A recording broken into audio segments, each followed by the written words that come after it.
that your journey has ended. Very sorry about that. It was always going to end this way, of course. If it weren't by me, it would have just been by some other, terrible thing. Just, you could not imagine how terrible it would be. Just, I get scared thinking about it. I'm glad it's not me. It reminds me of a time I was speaking to my good friend Orville. We were sitting on a park bench watching the pigeons. I was on the left, he was on the... Oh, wait, was I on the right or left? Anyways, it doesn't matter. We were sitting on there watching the pigeons.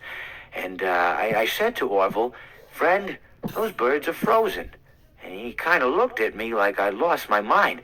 But I reminded him that it was winter, and often birds will sit in a tree until they freeze. And then they sort of fall to the ground until the sun warms up and they can, move around again. So I said to Orville, "You might as well save those breadcrumbs until the birds thaw, because they can't very well enjoy them in the condition they're in." To which he asked what I meant, and asking what condition the crumbs should be in before he threw them to the birds, assuming that I meant the birds couldn't enjoy the breadcrumbs in the condition that the crumbs were in, when in fact I had meant the birds could not enjoy them in the condition that the birds were in, considering that the birds were frozen. So he took a moment and then threw his last handful onto the ground. I said to him, "Orville, why did you throw the breadcrumbs to the birds when I just told you they're frozen?" To which he responded, "The breadcrumbs are not frozen." Again, misunderstanding my words. I didn't mean to say that the breadcrumbs were frozen when I said I told you they're frozen.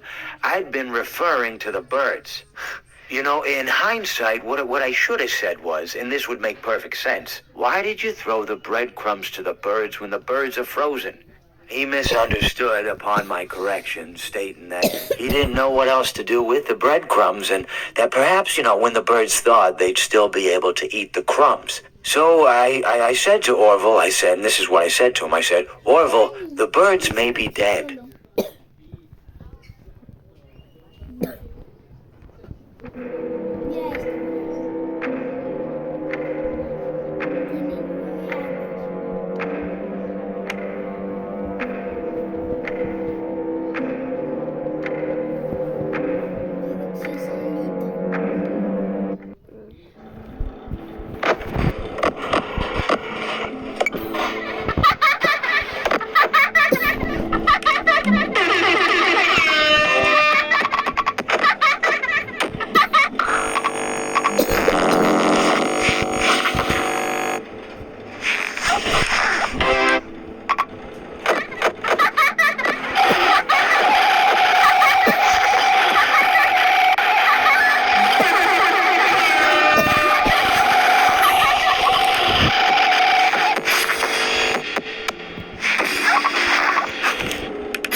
more private so I can eat you.